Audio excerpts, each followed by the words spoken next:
Hello दोस्तों, welcome back to the channel. I hope सभी अच्छे होंगे। दोपहर का टाइम है, 12 बज चुके हैं। बच्चे गए हैं स्कूल और हस्बैंड गए हैं अपने काम पे। और आजकल लगता है कि दिन में कुछ टाइम मिल रहा है ना। तो अभी मैं किचन में थी और मैं अपनी किचन की क्लीनिंग कर रही थी। तो मैंने ये वाला खाना खोला हुआ था, तो इसमें मेरे थोड़ा सा प्रॉब्लम है ना, मैं आपको बताती हूँ। पहले मुझे लगता है जो यहाँ पे रहता था तो शायद दीमक वगैरह बहुत लग गई होगी उनके घर में भी। ये है ना कबर्ड में ये प्रॉब्लम है, इसलिए मेरा सामान ठीक देखो ऐसे छूने से हिल रहा है ना। तो ये वाली प्रॉब्लम बहुत ज़्यादा है। इसकी वजह से मैं जो डब्बे वब्बे जमाती हूँ बिगड़ते पड़ते रहते हैं। और ये तो फिर भी ठीक है, और वो जो साइड वाला वो तो बिल्कुल ही खराब, मतलब नीचे का वो बेस ही नहीं है उसमें कि उसमें कुछ रख दो। ऐसे उल्टाती मतलब ये बिल्कुल कहीं उठ रहा है, कभी ये ऐसे हो रहा है। तो ये डब्बे वगैरह मैंने कुछ निकाले थे, तो मैं सोची थी इसे साफ करके ना, और इसमें हमेशा मैं वो लगा देती हूँ जैसे लक्ष्मण रेखा ऊपर कोनों में, या फिर जो हिट का होता है वो ऐसे इंजेक्शन टाइप कुछ। तो उससे क्या रहता है, कीड़े मकोड़े नहीं आते, क्योंकि ऑलरेडी इतना है ना। कभी ये दीपक ने खा लिया होगा पहले, अब इसको हटा भी नहीं सकते और लगा के भी कुछ फायदा नहीं है। तो जैसा है वैसा ही छोड़ देती हूँ, उसको साफ करती हूँ। सो फ्रेंड्स, अभी मैं लगी हूँ अपनी किचन की क्लीनिंग में। मैंने सोचा बच्चे स्कूल गए हैं तो आज किचन का थोड़ा सा काम देखती हूँ कि ये ऊपर वाले खाने, ये ड्रॉर वगैरह कैसे हो रहे हैं, कवर ड्रॉर जो भी बोलेंगे। तो इनको मैं गीले कपड़े से साफ़ कर रही हूँ, बीम लिक्विड लगा के साफ़ कर लेती हूँ मैं इनको, है ना। और बहुत दबा के भी नहीं साफ़ कर सकती क्योंकि इसकी कंडीशन मैंने आपको दिखाई है। मैं सोची हूँ कि मैं इसके नीचे ना कार्डबोर्ड की कटिंग करके लगा लूँ और टेप से चिपका दूँ, फिर ये डब्बे रखूँ तो शायद वो स्टेबल रह पाएँ। पता डब्बे रखो ना और फिर उनमें दाल वगैरह भरी हो तो वो गिरते रहते हैं देखो ऊपर वाले में से गिरते पड़ते रहते हैं, क्योंकि वो बेस जो है वो प्लेन इकसार नहीं है। तो ये रीज़न भी है कि मेरी किचन बहुत ज़्यादा फैली हुई रहती है।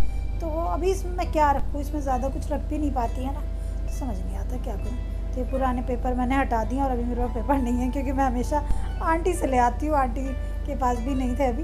तो अभी बस मैं ऐसे ही क्लीनिंग कर रही हूँ। मैं सोचूँ इसके नीचे रैक्सीन वगैरह ला के कुछ लगाऊँ। और देखो तांबे के बर्तनों का यहाँ पे क्या हाल हो जाता है, बिल्कुल ऐसे हो जाते हैं लोहे के, मतलब लोहे के से भी बदतर है। पड़ोस में हमारे मतलब पड़ोस में कुछ दूरी पर नाला है पास में, तो उसकी वजह से पूजा की प्लेट भी एकदम ब्लैक हो जाती है 2 दिन में अगर साफ़ ना करो तो ये वाला काम बहुत बड़ा रहता है। फिर मुझे लगता है तांबे के पीतल के बर्तन ना मतलब ज़्यादा निकालने ही बेकार है। मेरे पास कई सारे बर्तन हैं पूजा के, वो मैंने उठा के रख दिए, मैंने निकाल ही नहीं रखे कि फिर उन्हें बार बार रोज़ रगड़ते रहो, हाथ भी ब्लैक हो जाते हैं। बहुत लिमिटेड निकाल रखे हैं। तो बस मैं लगी हुई इन सब कामों को करने में, और गर्मी बहुत है। पहले मुझे लग रहा था नहीं छेड़ूँ, फिर मैंने कहा चल थोड़ा थोड़ा करती हूँ तो हो जाएगा, है ना, क्योंकि किचन बहुत ज़्यादा फैल रही है। तो उससे क्या है, मेरे को रेसिपी बनाने में, कुकिंग करने में होती है प्रॉब्लम। तो मैं सोची हूँ ये कुकर कम यूज़ होता है, इसको ऊपर रख दूँ, ऊपर मिक्सी के जार रख दूँ, है ना। तो मतलब कुछ सोच समझ के कर रही हूँ कैसे कैसे करूँगी सेटिंग। और मैं सोची हूँ कि धीरे धीरे ना अपने ये जो जार हैं किचन के, इनको भी थोड़ा सा ठीक करूँगी। ये बहुत अलग तरह के जो हो रहे हैं उनको लगभग एक से ही करूँगी। तो एक जार फंसा हुआ इधर रखा है, यहीं पे मैंने कैमरा लगा रखा है, तो मैं बड़े आराम से निकाल रही थी कि मेरा कैमरा ना गिर जाए, फूट जाएगा नहीं तो बड़ा ही नुकसान हो जाएगा, है ना। तो बस जार ऊपर रख दिए। अभी सोच रही हूँ कैसे कैसे करूँ। और मैं देख रही हूँ कुछ दालें को काफ़ी दिनों से रखी हुई हैं, तो उनको धूप लगा देती हूँ थोड़ा सा, तो ठीक रहेंगी। और यहाँ पे मैंने उड़द भिगोए हैं, तो उड़द ये काफ़ी दिन के रखे हुए थे, तो मैंने सोचा कभी इनमें कीड़ा लग जाए, इनको ही बना लेती हूँ। गर्म पानी में वॉश किए अच्छे से, और उसके बाद मैंने बॉईल होने के लिए रख दिए। उड़द के लिए मैं मसाला बना रही हूँ, पहले भी आपको बताया हुआ है। अदरक डाला है इसमें, थोड़ा सा मैंने ये डाला है, हरी मिर्ची डाली है, और धनिया, जीरा, हींग, और 4-5 काली मिर्च और ये लौंग, और इनको डाल के मैं पीस दूँगी और इस फ्रेश मसाले को डालूँगी उड़द की दाल में। तो ये उड़द टेस्टी बनते हैं इस तरह। सो फ्रेंड्स, मेरा ब्लॉग कल से चल रहा है और कंटिन्यू है। मैं कल क्लीनिंग कर रही थी किचन की, तो उसकी वजह से मैंने कुछ सामान फैला रखा है इधर उधर। और फिर पता है सुबह से लगी हुई हूँ, लेकिन ब्लॉग के लिए कैमरा नहीं उठाया। मैं आपको बोल रही थी कभी कभी ऐसा होता है ना, कैमरा ना उठाओ तो फिर वो छूटता ही रहता है, टलता रहता है। और कल इस वजह से ब्लॉग भी नहीं गया, क्योंकि किचन फैला रखी थी। तो यहाँ पे सारी चीज़ें फैली हुई हैं। कंटेनर्स वॉश कर रहे हैं, अभी मैंने कपड़े वॉश कर रहे हैं, कुछ कंटेनर रखे हैं, भी वॉशिंग चल रही है। शू वाली रैक आगे इसका ही पीछे से सफाई होगी। यहाँ पे किचन क्लीन है। जो मेरे इसका स्टैंड है स्पून वगैरह का, वो भी सब वॉश करके रखा है, तो उसको लगाऊंगी, पहले थोड़ा सूखने देते हैं। सारा काम फैला रखा है, मुझे तो सन्नी आ जाएगा टाइम से, तो वो झाड़ू पोछा कर लेगा, मैं अपनी डस्टिंग करती रहूँगी, मगर उसका कोई पता ही नहीं। 9:45 बज रहे हैं, 10 बजे पानी चला जाता है। पता किसी को हेल्प के लिए लगाओ, बस यहीं पे आके प्रॉब्लम होती है ना। तो बिना बताए जब छुट्टी मारें या फिर अब मेरे को ये नहीं पता कि वो आएगा क्या नहीं आएगा, तो यहाँ पे बड़ा कंफ्यूज हो जाता है इंसान, काम करूँ या नहीं। और मैं सुबह से लगी पड़ी हूँ कि वो आएगा, वो क्लीनिंग कर लेगा, तो अभी मुझे थोड़ी थकान भी होने लग गई है। तो अगर मुझे पता होता तो मैं इतनी सारी चीज़ें एक साथ नहीं छेड़ती, लेकिन क्या करें, घर तो साफ़ करना है, ऐसे तो नहीं छोड़ सकते। वो घर की हालत, सब जगह कुछ ना कुछ मैंने फैला रखा है, तो ऐसा है दोस्तों। और गर्मी बहुत ज़्यादा, ह्यूमिडिटी बहुत ज़्यादा है। बिना कुछ सोचे समझे कि वो आएगा या नहीं, काम पे लग जाती हूँ, क्योंकि ऑलरेडी 9:45 बज चुके हैं और इस टाइम तक तो मेरा पूरा घर सेट हो गया होता है ना। ज़्यादा टाइम लगाऊंगी तो घर को साफ़ करने में और लेट होगा, फिर बच्चों के स्कूल से आने का टाइम होता है, लंच के टाइम होता है, ये बड़ी मुश्किल हो जाती है। तो चलो लग जाते हैं दोस्तों काम पे, लगा लेते हैं अपना ट्राइपॉड। तो मैं झाड़ू पोछे में लग गई हूँ और इसके बाद मुझे बहुत ज़रूरी काम से कहीं जाना है, तो जो मेरे जार वगैरह फैले हुए हैं वो आके समेटूंगी। तो मैंने सोचा झाड़ू पोछा कर देती हूँ, मतलब क्लीनिंग कर देती हूँ, जो चीज़ें मतलब ज़रूरी समेटनी है वो समेट देती हूँ। जल्दी से झाड़ू लगाई और फिर पोछा लगाया, 2-3 बार पानी बदला जब कहीं जाके पोछा लगा। और मेरे से बैठ के नहीं पोछा लगता, मेरे ना अगर जब बैठ के पोछा लगाती हूँ और खड़ी होती हूँ तो पैर की हड्डी चटर चटर बोलती है, फिर उसमें दर्द होता है। वैसे भी मेरा हील पेन है, तो मैं सोचती हूँ कोई नहीं, और इसीलिए मैंने सन्नी को लगा रखा है झाड़ू पोछे के लिए। आपकी फ़िज़िकल में ना ये ऑपरेशन वगैरह होके थोड़ी सी प्रॉब्लम्स तो हो जाती हैं, फिर भी ये है कि चलो जो काम मैं करती हूँ वो करती रहूँ। झाड़ू पोछा वाइपर से लगा लो या फिर पोछे वाले को लगवा लो तो ठीक रहता है ना। ज़बरदस्ती जो बॉडी हमारी अलाउ नहीं कर रही वो काम करते रहो तो ठीक नहीं रहता। और ये मेरे रैक फ्रिज के पास में रख के अच्छी लग रही है। मैं सोची हूँ इसमें ना ऐसे बना देती हूँ, एक में सॉक्स, एक में हैंकी, मतलब जो चीज़ें ढूंढनी पड़ती है ना, तो वो चीज़ें, एक में बच्चों की टाई बेल्ट स्कूल की। तो आने वाले टाइम में देखो घर को थोड़ा सेट करूँगी, लेकिन हर चीज़ के लिए क्या चाहिए, मनी तो बड़े हिसाब से करना पड़ता है। हम जैसे जो नॉर्मल फैमिली का इंसान होता है ना, मिडिल क्लास फैमिली का, वो हर एक चीज़ को बेचारा बड़ा सोच सोच के करता है। उसको हर एक कीमत पता होती है हर एक चीज़ की, कि उसने कितनी मेहनत से कमाई है। एक एक चीज़ जब मैं घर के लिए जोड़ती हूँ या हस्बैंड जोड़ते हैं तो उस चीज़ से बहुत प्यार होता है कि हमने ये चीज़ तब ली, ऐसे ली, इतने इतने पैसे बचाए, तब कहीं जाके हमने ये चीज़ की। और एक एक चीज़ मेरे घर में मैंने खुद की बनाई हुई है, तो मुझे अपनी चीज़ों से बहुत प्यार है। मैं नहीं चाहती मेरी भी कोई भी चीज़ ख़राब हो या कुछ भी। तो बस मैंने अंदर पोछा लगा दिया, अभी बाहर लाऊंगी। हस्बैंड अपना कुछ काम कर रहे हैं, बैठे हुए लगे हुए हैं, तो मैं पोछा लगा रही हूँ यहाँ पे। और फिर उसके बाद हम दोनों को कहीं जाना है और इनको अपनी कुछ मेडिसिन वगैरह भी लानी है, मेरा भी कुछ काम है। तो मैं इनसे बोल रही थी मैं भी चलती हूँ साथ में, तो मेरा भी हो जाएगा काम, है ना। तो बस यही। और बस सन्नी तो आया नहीं, बिना उसकी मम्मी को मैंने फ़ोन किया तो उन्होंने बोला कि वो तो स्कूल गया है। तो मैंने कहा बेटे बता देता वो तो सही रहता। चलो कल को उसको थोड़ा सा टाइट करूँगी, टाइट मतलब थोड़ा सा बोलूँगी उसको, ज़्यादा, है ना। नहीं बोलो तो फिर और सिर चढ़ जाते हैं, तो फिर थोड़ा सा तो बोलना पड़ता है। ज़्यादा मैं उसको डांटती वाटती तो नहीं हूँ, लेकिन उससे बोल देती हूँ कि बता के छुट्टी करा करो, ऐसे नहीं करा करो।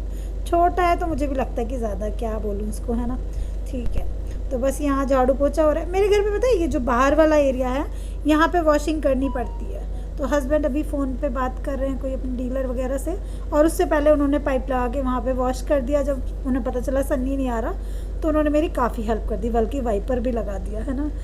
तो इस तरह से वो मेरी हेल्प कर देते हैं। अभी वो अपना काम कर रहे हैं, मैं कह रही हूँ चलो अब मैं कर देती हूँ, आप अपना काम कर लो। कभी कभी उनको ऑनलाइन वर्क काफ़ी सारा होता है, और मतलब होता है इनका, कभी मार्केटिंग वालों का या फिर सेल्स वालों का, इस तरह का ही रहता है ना। मतलब इनके फ़ोन तो इतने ज़्यादा चलते रहते हैं कि इनसे कभी कभी बात करने के लिए या कुछ बात कहने के लिए मुझे 10-15 मिनट वेट करना पड़ता है। कितनी भी ज़रूरी चीज़ हो, मैं खड़ी रहूँगी कि ये फ़ोन रखें हैं, फिर मैं इनसे कुछ बोलूँ, तो इस तरह से रहता है कई बार तो। और बाहर इस टाइम तेज़ धूप हो रही है और लग रहा है कि बस बारिश आ जाए लेकिन बारिश का कोई अता पता नहीं है। आप लोगों के यहाँ वेदर कैसा है कमेंट करके ज़रूर बताना। बाहर वाले एरिया में मैं मूडी रखती हूँ, बच्चों की साइकिल और ये जो होते हैं गमले वगैरह रखे हुए हैं, तो क्लीनिंग में टाइम लगता है ना। आप प्लांट्स वगैरह लगाते हो तो सुंदर लगते हैं, हवा को साफ़ करते हैं, लेकिन उनकी केयर और साफ़ सफाई में भी टाइम लगता है। तो कोई नहीं, वो तो होता रहता है ना। जिनको प्लांट से प्यार होता है उनको ये चीज़ें बुरी नहीं लगती, तो मुझे भी बुरी नहीं लगती हैं। तो मैं धीरे धीरे करती रहती हूँ। मैं चाहती हूँ और चीज़ें करूँ बहुत सारी, लेकिन वही बात है ना, मैं कहती हूँ ना आपसे कि रेंट के घर में रहती हूँ तो बहुत सारी चीज़ें बहुत सोच समझ के लिमिट में करनी पड़ती हैं। अपने घर में रहे इंसान तो बहुत सारी चीज़ें करता रहता है, लेकिन फिर भी ये घर मुझे अपने घर जैसा ही लगता है बिल्कुल, क्योंकि यहाँ पे कोई रोक टोक नहीं। कभी हमारे लैंडलॉर्ड कभी आके कुछ कहते नहीं तो बहुत सारे घरों में बहुत सारी नोक झोंक और ये सब चलती रहती है। लैंडलॉर्ड इस टाइप के होते हैं, किराएदार इस टाइप के होते हैं। बल्कि मेरे लिए वो बहुत हेल्पफुल रहे कोविड के टाइम पे भी, बीमारी के टाइम पे भी। तो है ना, वो चीज़ मैं कभी नहीं भूल सकती, आप लोगों से कहती भी हूँ, है ना। तो बस मैंने हस्बैंड को बोला आप यहाँ से हट जाओ, मैं यहाँ पोछा लगा लेती हूँ। तो बस ये यार क्लीनिंग चल रही है मेरी सुबह सुबह की, और उसके बाद क्लीनिंग करने के बाद मैं आपसे मिलती हूँ।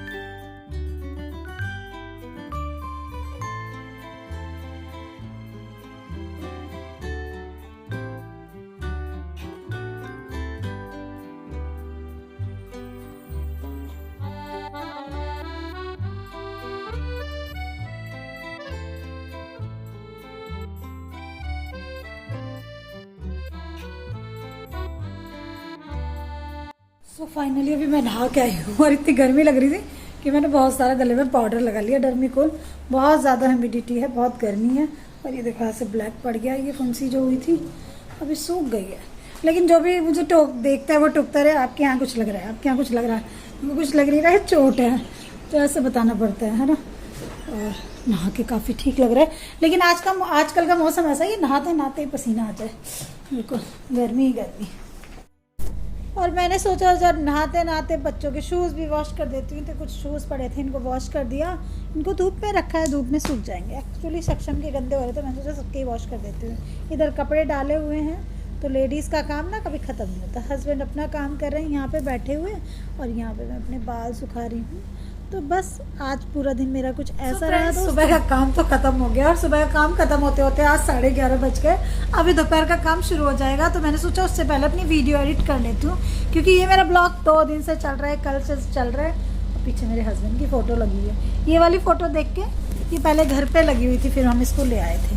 तो ये वाली फ़ोटो देख के ना मेरी दीदी के पार्लर, जहाँ पर मेरी दीदी का पार्लर था पहले, तो वहाँ पर लगी हुई थी उस रूम में। तो वहाँ पे कई लोग कहते थे अरे ये सचिन तेंदुलकर की फ़ोटो लगा रखी आपने, तो मैं कहते नहीं सचिन तेंदुलकर नहीं, मेरे हस्बैंड हैं। तो ये इनकी फ़ोटो लगी है, बहुत पुरानी है, शादी से पहले की है ये हमारी।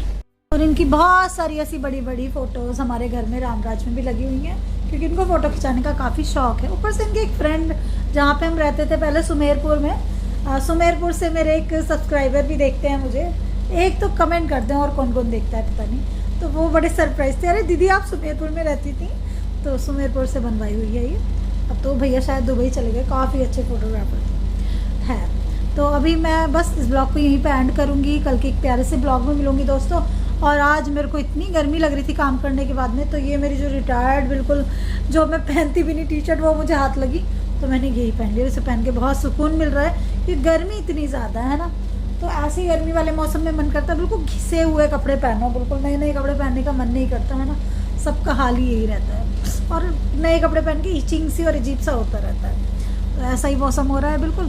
तो चलिए नेक्स्ट ब्लॉग में मिलती हूँ। कैसा लगा आज का ब्लॉग कमेंट करके ज़रूर बताना, है ना। और चैनल को सब्सक्राइब नहीं किया तो सब्सक्राइब करना, लाइक करना, कमेंट करना, अपना प्यार बनाए रखना। बाय बाय दोस्तों। अब ब्लॉग को एंड इसलिए भी कर रही हूँ क्योंकि मुझे किसी काम से निकलना है अभी, फिर आप लोगों से मिलते हैं। Bye bye.